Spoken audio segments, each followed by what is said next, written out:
Hello, welcome to the Winning Balance podcast. We are joined with David Doty. Is that Doty. Doty? I should have asked you that before we started recording, but here we are. David is a stud. I've gotten to know him just from really LinkedIn, social media, seeing what he's doing from afar. Someone that I respect dearly, and you guys will learn from this episode what he is up to. It's insane. He's always moving and shaking. There's a lot that I can learn from David, so I appreciate you jumping on. Absolutely. Happy to be here. Thanks for having me. I love it. So usually, David, what we do with these podcasts, I like hearing about your story from the very beginning of what you view as your career and go from there, chronological order. We can speed it up a little bit because I want to dive into the nitty gritty of what you're doing now. Of course. But yeah, I'd love to hear about that. I always say my career started when I got married because I was a free bird before then. And then once I got married, I was like, oh, I got another mouth to provide for. And but anyways, your definition of a career, where that started, I'd love to turn the time over to you to hear that. Yeah, you've actually made me start to rethink what I think is the genesis of my career, because I kind of have almost this sandwich career where I started. My first job ever was in food, and that's where I kind of learned a lot of foundations of work, but then went to a very professional white-collar path in college studying finance. I worked on Wall Street for a number of years, but now I'm back in the food world. So you've made me rethink, where did my career start now? It's your own definition. Anyways, we'll just go with my post-collegiate career. So I studied finance out east. I grew up in Pittsburgh, so I'm a blue-collar, born and raised Pittsburgh Steeler fan. That's my background. Go Seahawks. Well, oh, come on. But anyway, so I my first job out of college was pretty unique. I took a job at JP Morgan trading stocks on behalf of mostly their institutional clients. So all the largest hedge funds and asset management companies in the world would call us. We would trade, big block trades for them. And very, very fish out of water for a blue collar kid who grew up in a $80,000 house in Pittsburgh, Pennsylvania. But I loved it. I loved the numbers. I loved the analytics. Just to be 22 in New York City trading stocks is absolutely it's like a dream. But I quickly felt more and more like there wasn't some fit to it. It just felt a little discomfort there. Long story short, I go and I work at Goldman Sachs, doing different kind of project management there. Still big bank experience. Still didn't feel quite right. Did another even shorter stint at a private equity firm, and just kind of always had on my career trajectory this bucket list of like, I want to go back and get a graduate degree. I had worked for 7 years, big finance. I kind of, in some ways, people would say like, well, why are you going back at all? But it was just on the bucket list, so I didn't really have a great reason. So a lot of people sometimes ask, like, wasn't it really important for you? At that time, probably it wasn't, but what was great about the whole graduate school experience was just all the people that I got to meet. So I did a dual graduate degree. I did my law degree and my MBA, and just met some of the most amazing people. And to me, that's what graduate school is all about. And it was actually during that time when I got back to my career roots. Not many people, like 2 weeks into law school, buy their first restaurant business, but that's what I did. And that's kind of maybe where this third career started for me. How long ago was that? That was September of 2015. So a little over 11 years ago. That's amazing. Yeah. Yes. What was the restaurant? Yeah, it was probably the easiest food business anybody could buy. I bought a frozen yogurt business. And so it was in Draper. And I tell people, like, if you have some really good teenage kids, they more or less could run a store for you. That's how easy that is to run that business. So I'm very grateful that I got some of those first experiences and lessons at a pretty low stakes game. Yeah, I love that. And later we'll talk about that transition into the business, into the real estate side, which intrigues me a lot. But going back into kind of your story there, at what point were you married in that career? Because I probably told you to speed it up so we can get into the nitty gritty, but I do want you to slow down a little bit for the family side. Yes. Yeah. So I met my wife in New York City. So Really? we just met at a a church event, bonded over our love of ketchup, of all things. Um, got engaged a few months later, and then married 5 or 6 months after that. The greatest part is, I don't know your story specifically, how long how long was it between marriage and maybe first child for you? 5 years. 5 years. Yeah. Ours was 9 months in one day. So my oldest Cameron is literally our honeymoon souvenir. So Really? I will never forget. It was June 14th, 2010. I know because it was my wife's 25th birthday. She called me. I'm in the lobby. Can you come down? So I'm like up in like New York City skyscraper. Hey, can you come down? I'm like, what could be wrong? Whatever. I come down. She's like in like a hoodie and like she just come from the pool or something. And she just puts this pea stick in my hand. And I'm like, okay. And what was so funny is all these other like, New York City finance guys start walking by. Dude got his girlfriend pregnant. We were married, but it was just so funny that here we are. Life hit us really fast, right? And so we didn't have that 5-year period that you had just to kind of Yeah. be with each other, feel things out, maybe travel a little extra. Like for us, marriage and family came extremely quickly. And we were 20, maybe not the youngest, but we were 25 years old. So what, 2 months after you're married, you found out? Or Yeah, 6 weeks or whatever that time yeah. is. Yeah. We That found is out. insane. So And that's what I wanted to dive into more too, David, because I mean, I hear about the Wall Street grind out of Mhm. college and the hours and the grit it takes to survive there. yeah. And you were newly married. Mm-hmm. Well, you were married in this stretch, and now you're finding out you're pregnant with your first child Mm-hmm. 6 weeks after getting married. So that's like a lot thrown at you right at that time. How'd you juggle that? Like that's insane to think about for Yeah. myself. So that Wall Street grind is true in a lot of ways. But I made a conscious decision picking the job that I wanted to go into on Wall Street. Mm. So we absolutely hear and read those stories on the internet about the people that are working the 100, 110, 120-hour weeks, and how I had a roommate who did that. He was an investment banker, and I barely ever saw the guy. I made the conscious decision when I took a job on Wall Street, that everyone thought it was very strange because we kind of glorified those things, or even in sales and trading, which I was in. There's certain roles that are just like, back then in 2006, 2007, it was like all the derivative structuring and all these that were basically like banking hours, but were on the sales and trading side. I picked what was going to be the most lifestyle friendly job that I could have. When that bell rang at 4 o'clock, if I was still there at 4:15, 4:20, people were like, what are you still doing here? At that time, like 50 pounds ago, I ran cross country and track in college. I loved to be physically fit. So that for me was a great way. So even before I was married, to think about how do I have this balance in my life, right?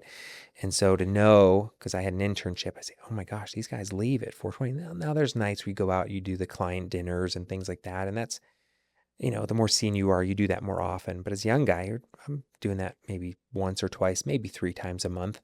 But even before I was married, there was this idea of balance in my life before that ever came. That's amazing. And you chose that because you wanted the lifestyle, not necessarily thinking about your family in the But I future. love the stock market too. And again, there are some people that came from, these very Ivy Leagues. Most of everybody I worked came from these Ivy League schools, and I think those are the kind of things that they really pitch you to get into. It's more exotic stuff, where I just love the simplicity. I love the simplicity of the market. And so it drew me for that. I love the balance.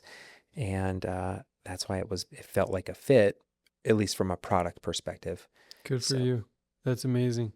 And when you had your first kid, how long were you in New York?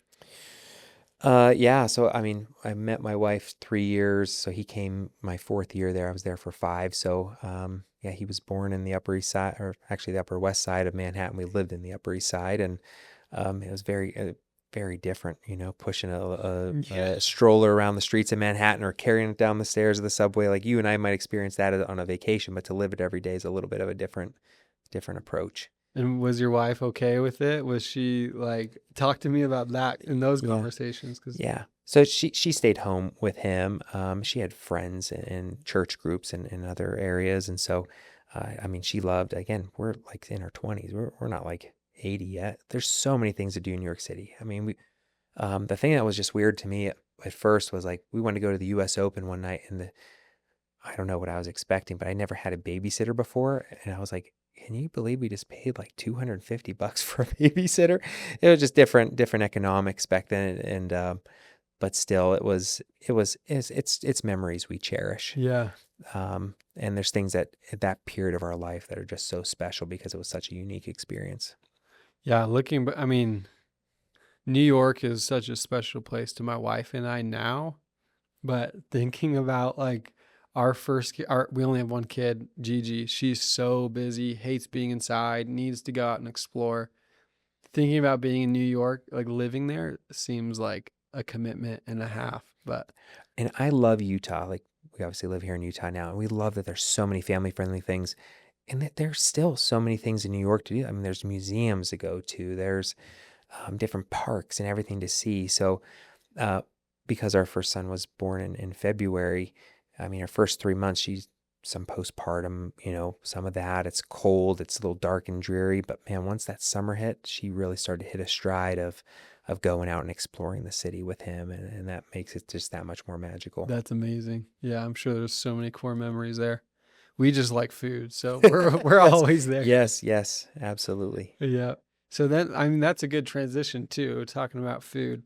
You bought your first business, Froyo, frozen Mhm. yogurt, out of law school While I was in law school, while you were 2 in, weeks oh into yeah, law school. sorry. Yeah, 2 weeks into law Yes. school. I'd love to hear a little bit about what that looked like in law school, running this business, but then Yeah. also your transition into different businesses from there. Yeah, so this is going to tie in with you a little bit. So we bought it when we left New York City, we came to Utah. We bought our first house up near the University of Utah. That's when I was working for Goldman Sachs. Anyways, then I got another job. We're down south in the valley here. Um, and then when we moved and I bought that second home, we kept our first one, right? Mm-hmm. And we kept that as a rental. And then we did that one more time and we moved up to Draper. And so I had these two little rental units and I thought this is pretty cool. So I was always scanning the MLS trying to find another property to buy. And that's whenever I saw this listing on the MLS for what looked like a commercial building. And I was looking, I was like, there is no way that they're selling that commercial building for that price. So I called and he's like, David, I'm a realtor, but my friend is selling the business and I thought I might get a lead if I post it on the MLS, just more potential eyeballs. That's what I'm trying to do, expand the exposure. I lived a mile away, less than a mile away from that business. I said, I'm not really looking to buy a business, but I'm curious. And that was the first time I went in and even considered buying a small business. It had established managers in place. Like I said, simple business. I think there's a lot of things that are scary about buying your first business. It's not hard, but you just have to do it the first time. It's, oh my gosh, I need this kind of insurance. I need these kind of tax ID numbers. This needs to get registered with the state. There's just things. They're not hard, but you have to do. But with my background in kind of evaluating business and finance, I looked at it and I said, oh my gosh, I think I could do this. It won't be a terrible strain. I'm not buying a fine dining restaurant. I'm buying a simple business with established managers in place. And you're talking about the frozen yogurt place right now. Exactly. Okay. Yep. And so we pulled the trigger. We'd done that analysis during the summer, but then it actually closed there a couple of weeks into first year of law school. And I loved the fact for me at that time, it's still crazy thinking about it, I actually did it, that every day driving to and from school, I'm passing by, I'm stopping in, I'm talking to Janice. How's it going? She's a professional, right? I just was there. And that's when I started to learn about owning and operating a small business and contrasting that where I just came from, very large, very corporate environments. I love the fact that for the first time, instead of being a very, very small part of like a massive operation, I'm starting to open up my head and use my education to think about growing sales, managing costs. How do I pick, train, retain the right people? It was just so much more dynamic to me. And that's when I started to realize like, man, this might be what I want to do, even though my resume is screaming, go big corporate and do something, in a skyscraper somewhere, right? How old were you when that happened? 31, 31, 30, 31. Yeah. So some people tend to think like, oh, they must have it all figured out when how old are you? I'm 29. You have everything figured out. And the truth is we're always still figuring out, still evolving, still trying to nail things down. Yeah, that's amazing. I mean, that hypes me up too, just because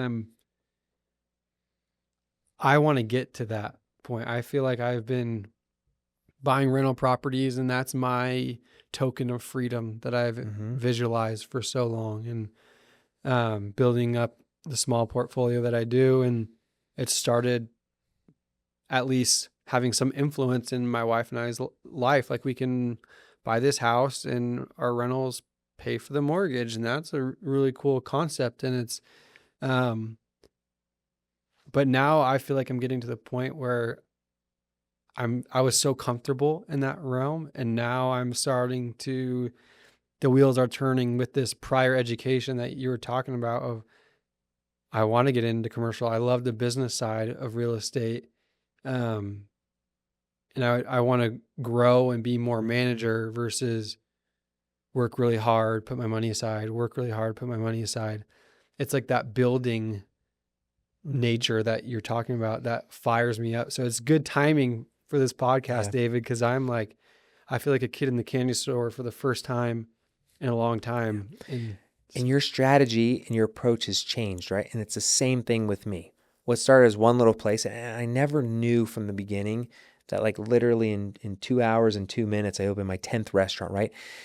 Our legal structure has changed. My approach to people has changed. Everything's evolved along the way. And that's, I think, absolutely the way it's meant to be. It's been organic in how it's all come together. And so I just think embracing and leaning into that and being like, that was my first chapter.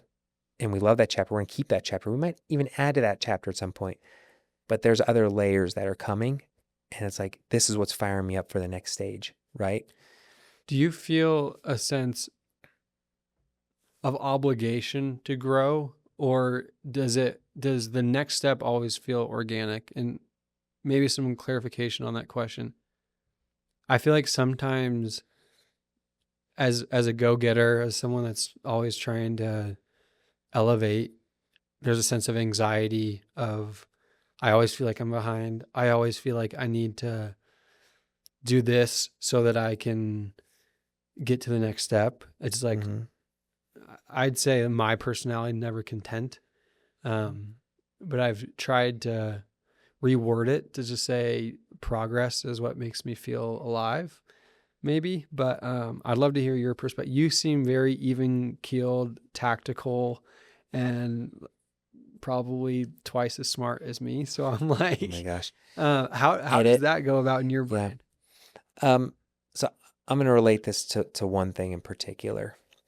So 7 years and 3 months ago, we bought the Lehi Bakery, which has been on Main Street forever, in this crusty old building, outstanding reputation. We bought that from a family that was retiring.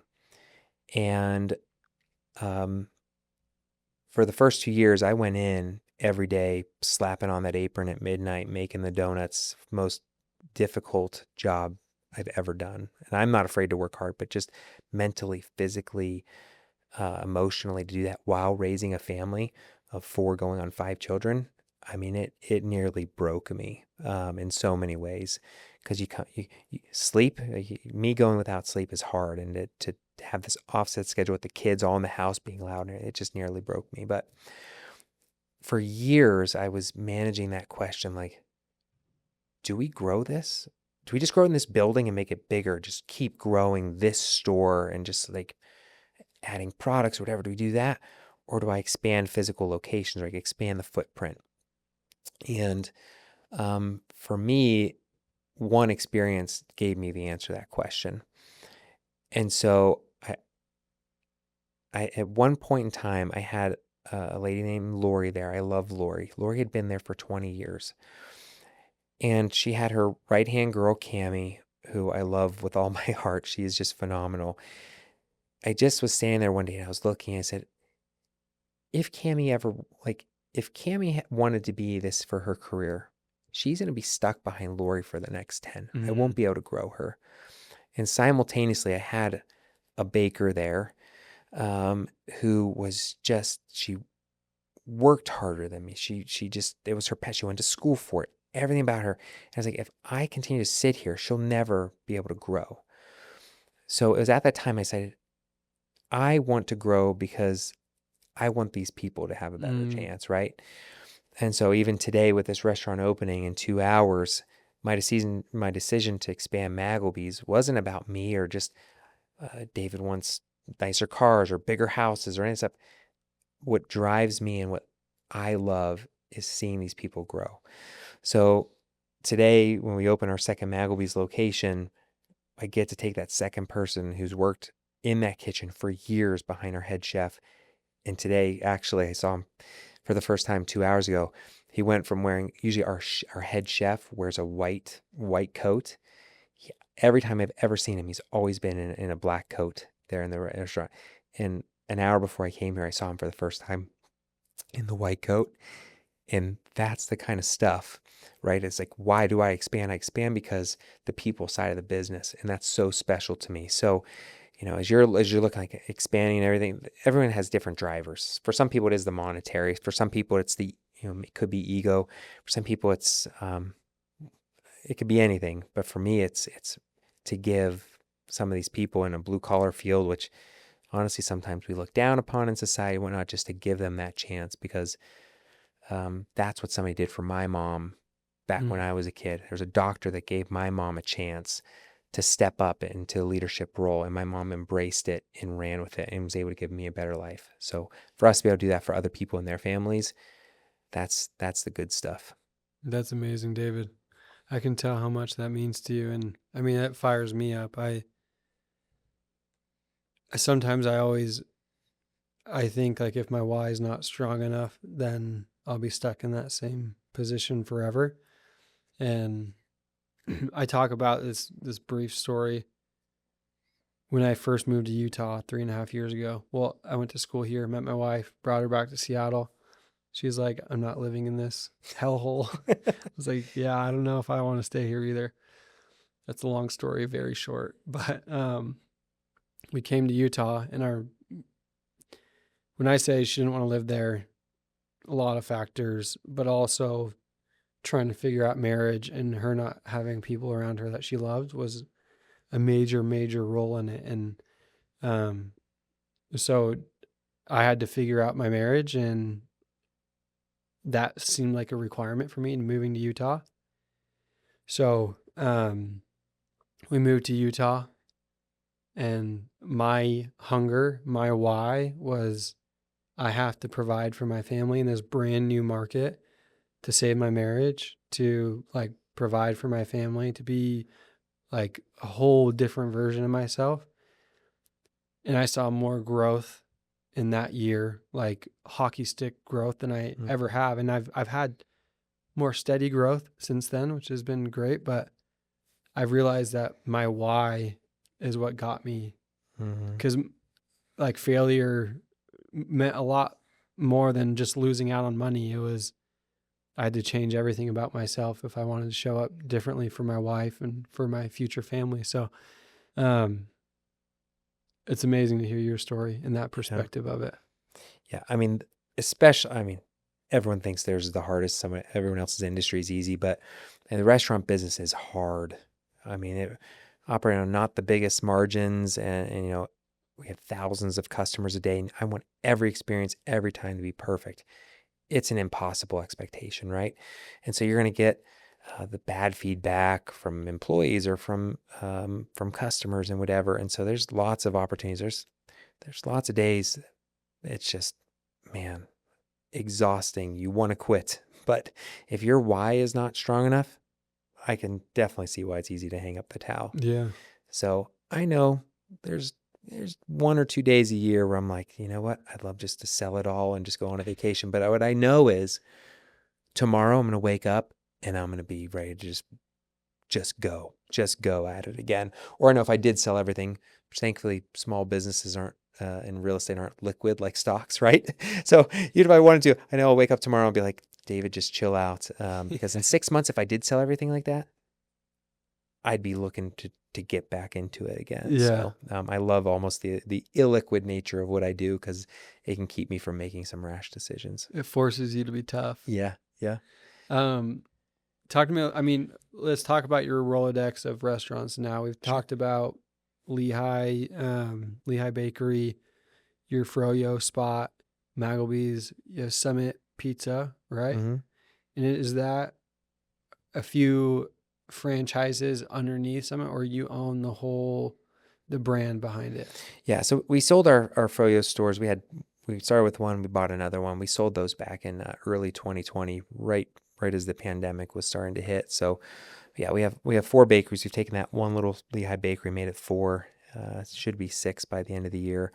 Magleby's is single location for the next 2 hours. It'll go to 2, potentially 3 or 5 here in the next 2 years. And then we bought Summit Pizza, same story as all my other ones. We bought it from a retiring person of the founding family. So we bought that from the Little Dyke family about 1.5 years ago. So that's kind of my theme is I really like to look for something with longevity, something that's established where I can kind of use my skill set. I'm not a marketer. That's not what I do. But what I can do is look up and down a P&L with some finance experience, but also some common sense, and try to figure out ways we can tweak a business to make it stronger and better. Because sometimes you look at a business and you say, man, there's some low-hanging fruit here. And often I've seen that with some people where it's been in their family for decades, right? And there's just things that's just the way we've always done it. We can kind of combat that to unlock some additional opportunity. So yeah, 10 stores as of today. That's amazing. Talk to me about where real estate entered the picture. Yeah. Yeah. So like I told you, my first technical business was real estate. It was buying a home. It wasn't the plan. It just kind of developed that way. I went to 2 or 3 residential rentals, and then looking for that other one, I bought a business. It was the Lehi Bakery on Main Street where I owned my first commercial property. So we bought the business, or we were in the process of buying the business. I said, what do you want for the real estate too? The place was, horrendous. Everything about it, cinder block building, insulation was 45, 50 years old. It was, they're like, it's 100. If you want to buy the building too, it's $150,000. What can I buy for 150 grand today? Yeah, anything? Nothing. Not even a condo. Nothing. So yes. So we bought that, and that was my first technical piece of commercial real estate. But it opened my eyes up to like, oh my gosh, having been a trader on Wall Street, the first group I ever traded was the restaurant group. So Wendy's, McDonald's, Chipotle, I traded restaurants. So I would always be, in between all the trading and everything, reading analyst reports and studying the restaurant business to understand it. And man, some of these businesses that have really been successful in the super long term have been those that have owned the real estate. Now, listen, you can find a spectrum. These people don't own any of their real estate and they're successful. Well, McDonald's owns, hundreds of billions of dollars worth of real estate and they're successful. But I love this idea of thinking very long term and having that be part of our core strategy. So just like how if you bought a house 20 years ago, that mortgage payment is X and today's rent is Y, it's just a very long-term approach to building that moat around the business even stronger.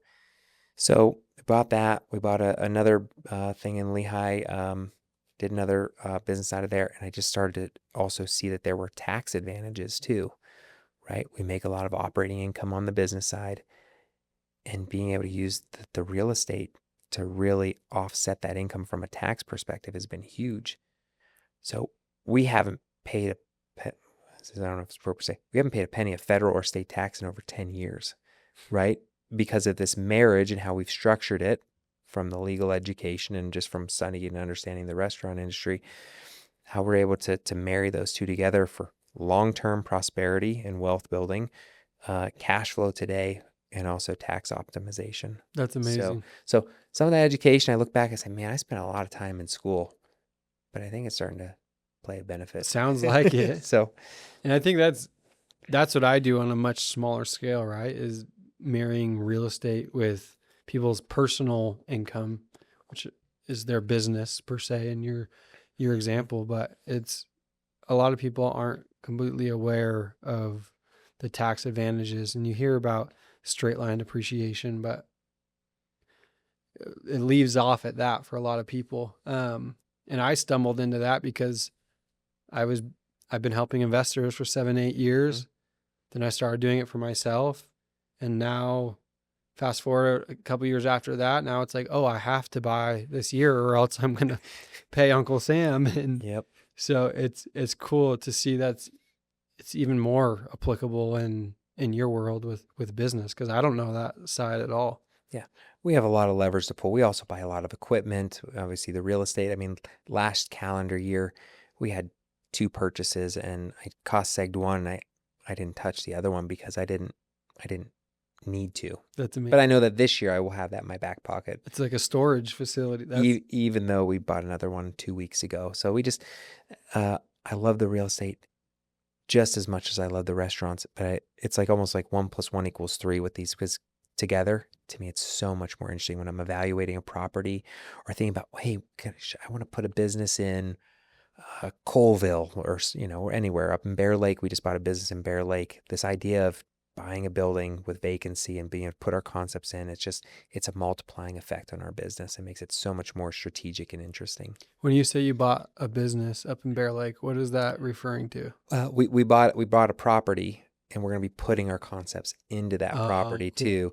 And so you bought a location. We bought a vacant location. It was actually bank-owned property. Got a great deal. The way they were able to structure it for me too. And so working with the banks, I make sure that it works for them. It works. It took 6 months to come together, but it's great. And so there's even some condos up top too, so I could take the family up for a little vacation. See, we're mixing. We're mixing the business and the family. I love it.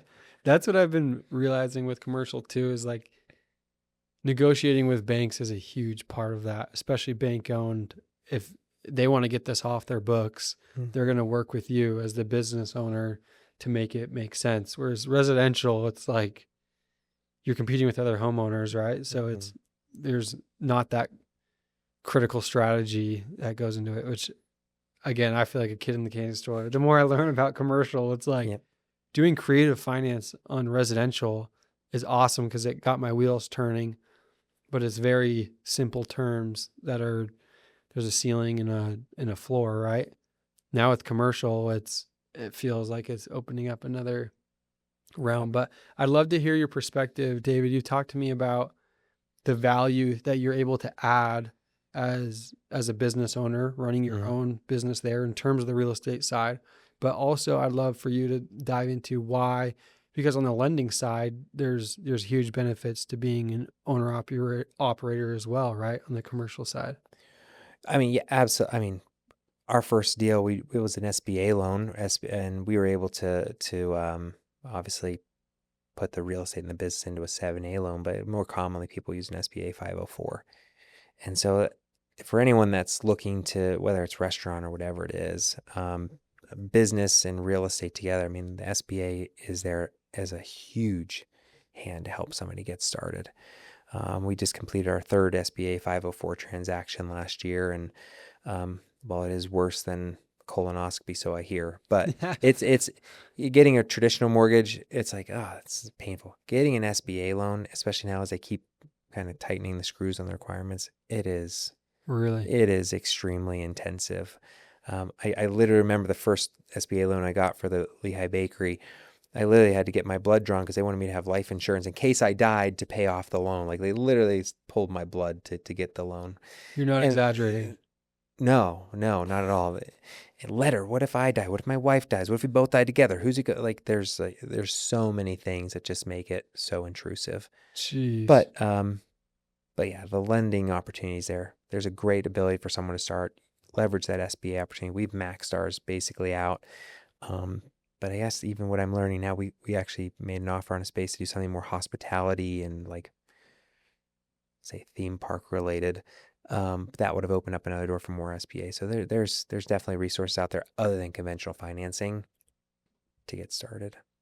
That's amazing. And that's what, like for the audience, I love to break it down into like elementary. In real estate, like residential, right? You buy a property, the market says it's worth $500,000. If I want to add value to that residential piece of property, I'm either throwing a lot of money into it to rehab it, to maybe stretch that to 700 grand, maybe, right? And then the rent is what the market decides the rent is. But in the commercial side, you being the business owner can automatically add value because commercial real estate is very dependent on It's vacancy. an investment. Yeah. Yeah. Occupancy, right? Yes. If And the you, quality of the tenant as well, right? So obviously if Chick-fil-A is your tenant, or if David's Chicken Shack is your tenant, people are willing to pay more for Chick-fil-A as a tenant, yeah, right? And then just they're very focused on what the cash flow of the property is, right? So it's two of the main primary factors in that.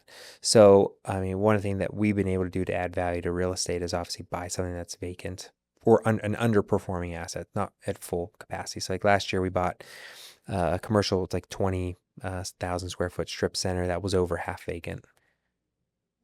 One of the greatest things we did was we got in a tenant, a large billion-dollar company to come in and be one of the tenants there. the anchor tenant. And a great anchor tenant. Yeah.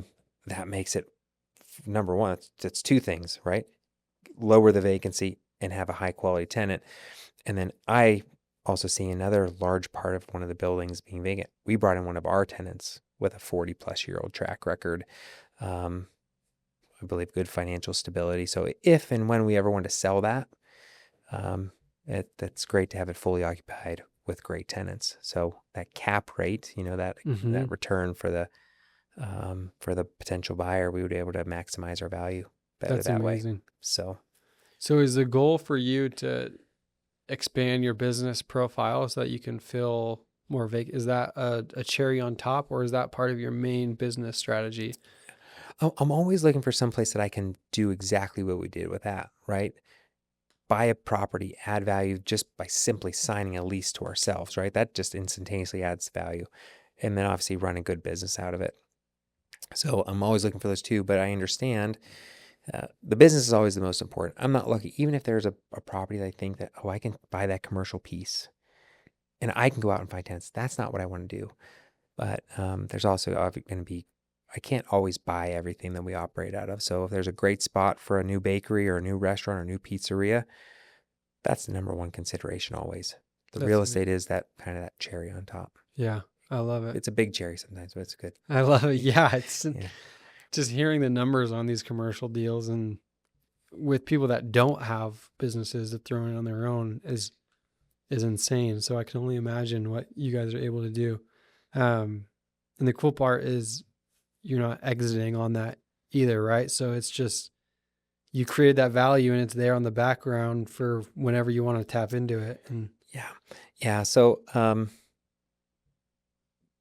my wife and I mean, again, I worked stock market through 07 to 11. I've seen the roller coaster and everything. I've also just found personality wise, this is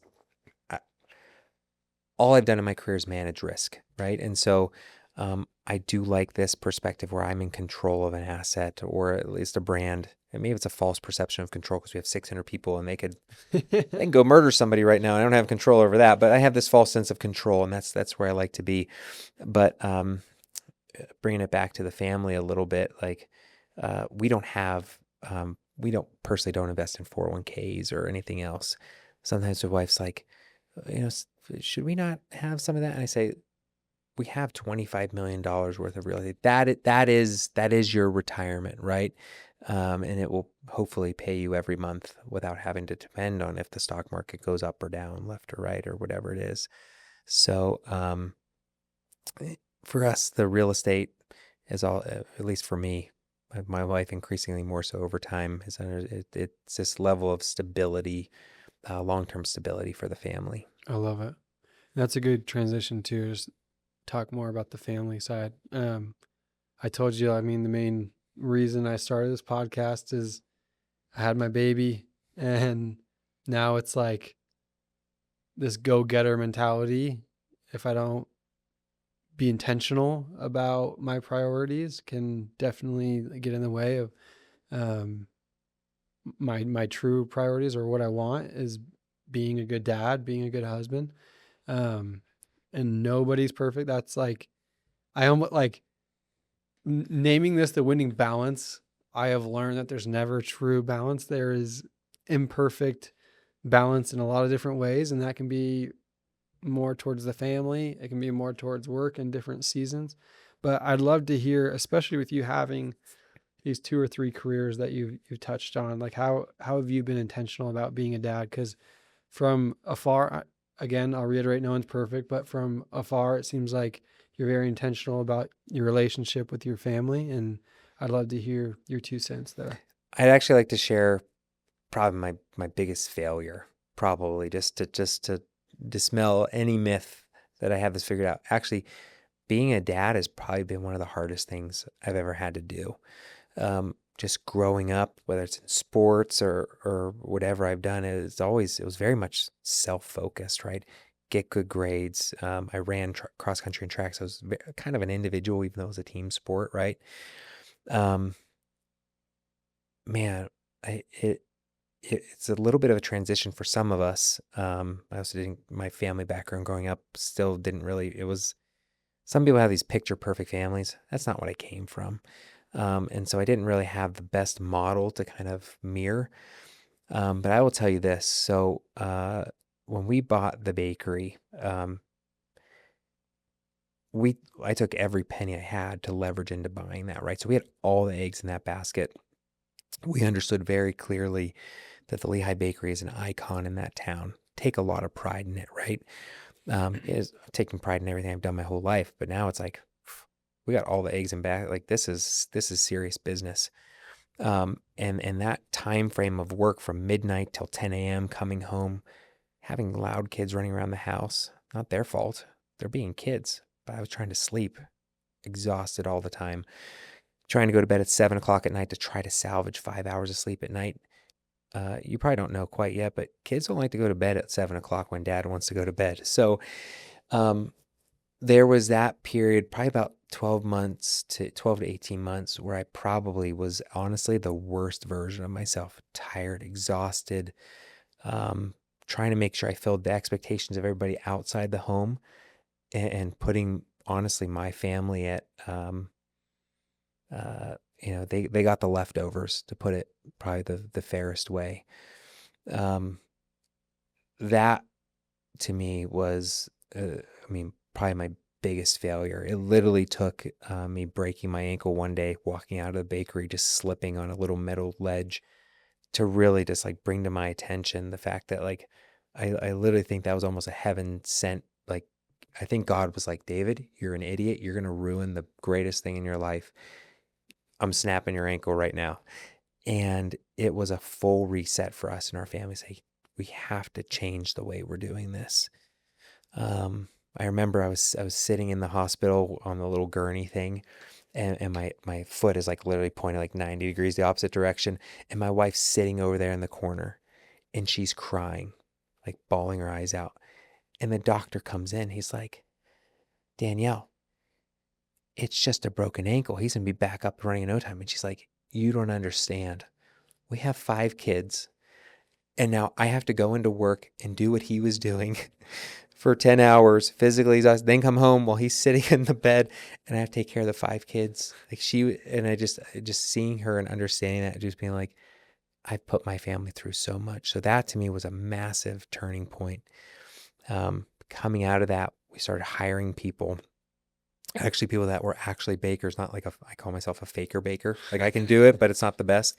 But and so we started to focus on like, okay, we need to build a structure that I can coexist as a business owner that can have a family that's happy and healthy, and also a business that succeeds. There's a way that I can do this. Other people figured out, I need to start figuring it out. And so honestly, it came a drip at a time. It was one great hire, and people that said, hey, David, I want to take on more. I want to do more. I want to grow in my career, right? Some people for a food business, it's a stop along the way towards something else, right? But for some people, it's their career. And it was amazing kind of some of the people that we came across that came in our path that really started to free me up. And every day at 6 o'clock, I don't have to go in and make the order sheet and the, production plan for the next day. You'll do that. oh my gosh, I can stay home for dinner and not have to stress about it. Or maybe I did stress about it, but I was able to stay home, and eventually I was like, oh my gosh, I can delegate. Some of these like delegation skills I never had before, I could start to do it. And we've been able to slowly, what seems now, it went from 30 to 600 people in like a 6-year period. So it's like maybe not slowly, but I've learned to delegate. And what I found is like my people love the fact that I have a family, and then I try to now prioritize that, and they know that I respect that and want that in them too. And so it's really created a healthy culture of being able for them to support me and me supporting them, because family is the most important thing. I can't just say it. They allow me to live it, and I definitely allow them to live it. Thanks for that example. That's amazing. And I mean, not only are you setting that example for your family and your kids, but for your employees too, which is great. I've never turned down a single vacation request from a single person ever, because we always figure it out. It's always going to be fine.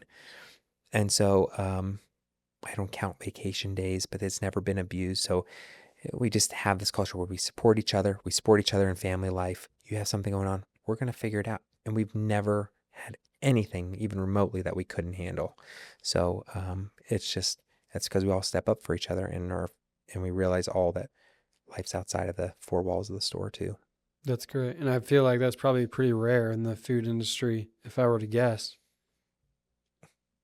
What am I going to be?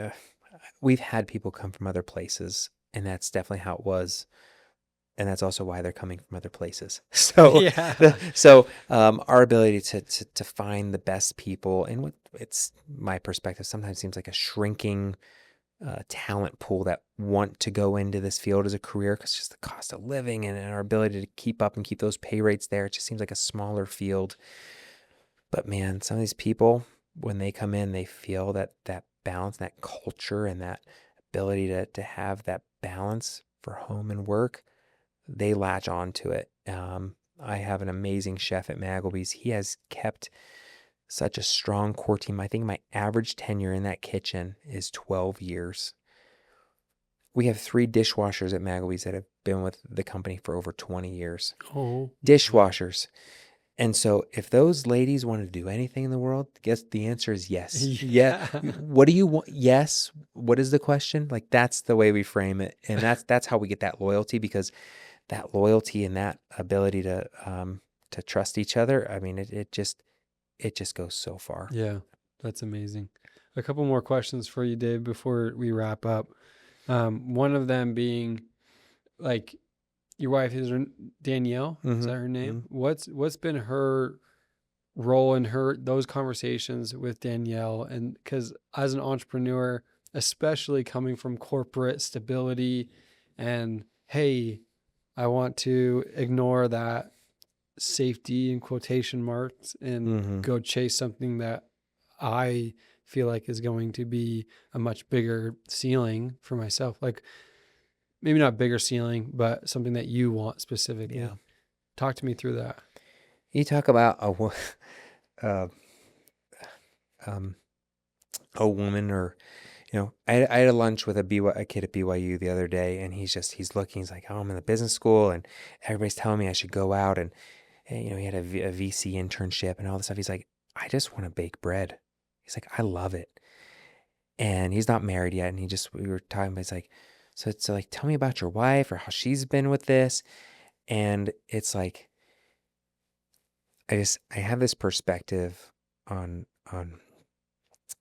sorry, there's actually no reason to get emotional about it, but just women of like male entrepreneurs, they sacrifice so much. I mean, their bodies with having the kids, the hours they put up with, all this stuff.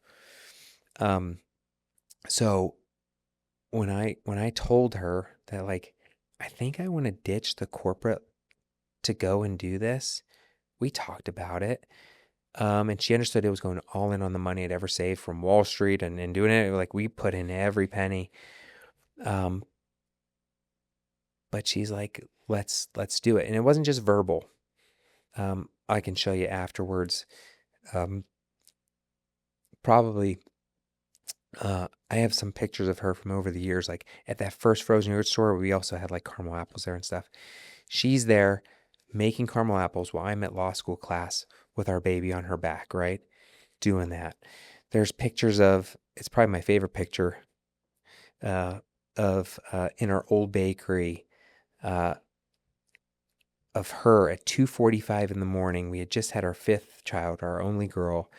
She knew I needed some sleep. So she's in there pumping for our child while she's mixing the donuts. It didn't go in it. Like it's totally sanitary, it's fine. But it's like the level of that she has just sacrificed herself, right?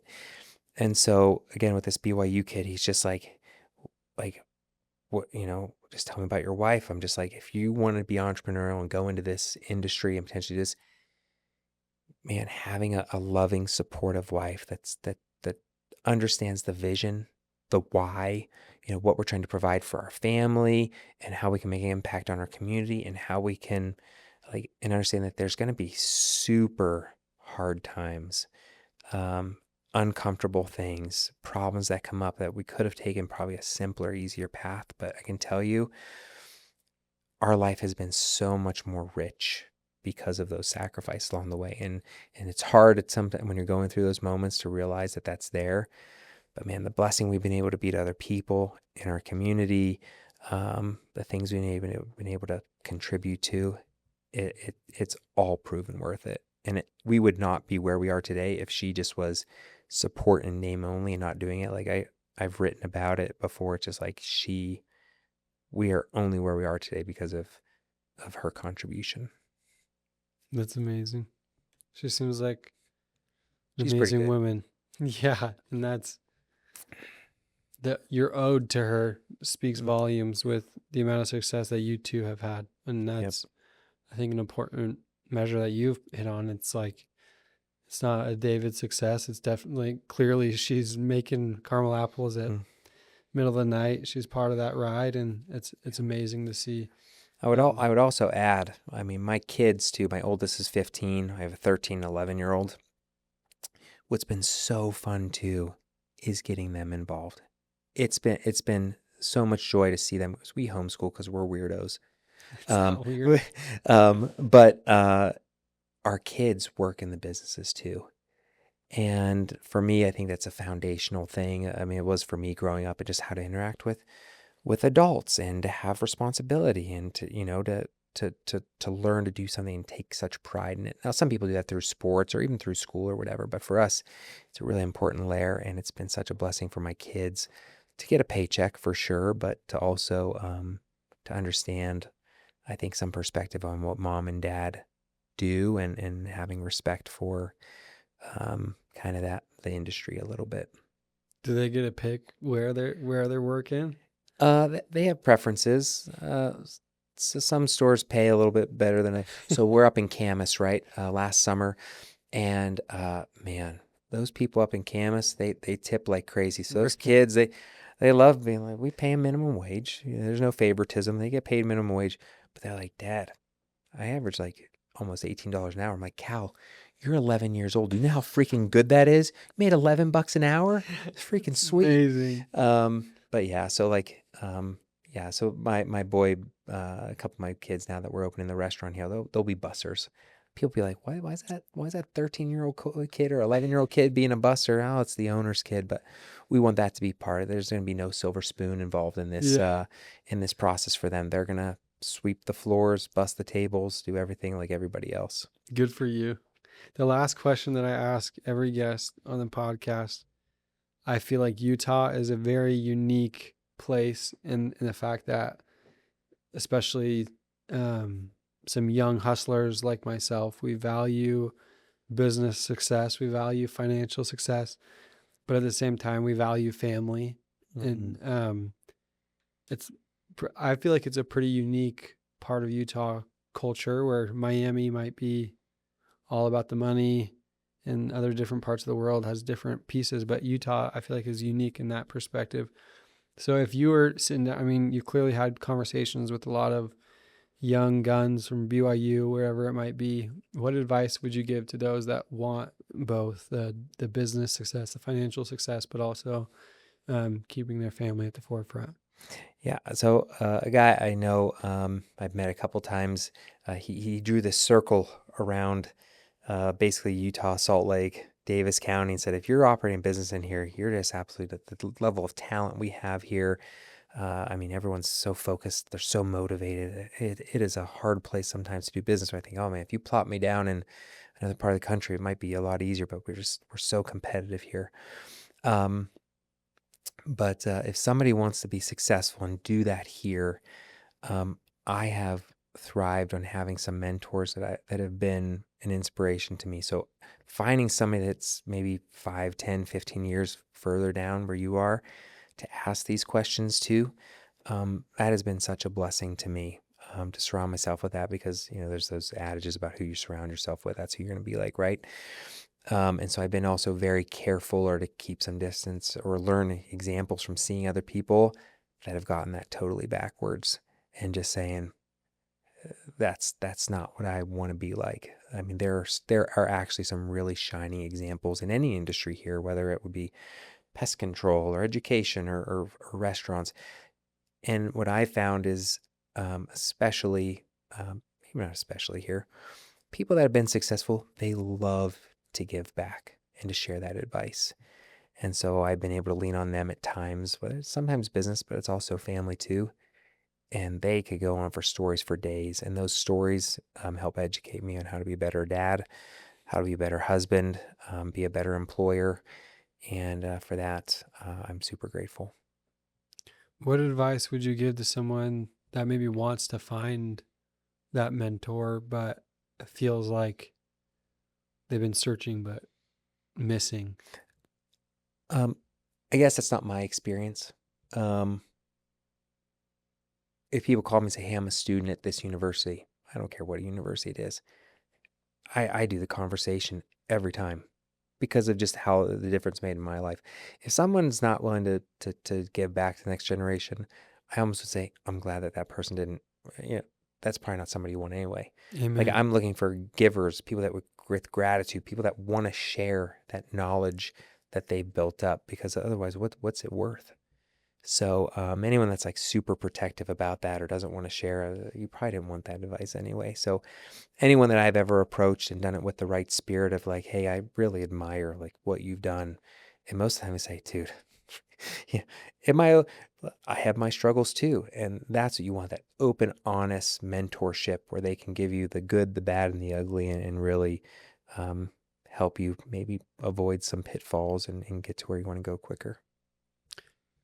David, thanks so much for jumping on today. That last note that you said there is one of the reasons I am extremely, extremely appreciative of our conversation today, of just the humility that you bring, of the good and the bad of your journey. And I respect a lot about you, and even more now than before. So I appreciate the time. Of course, thanks for having me.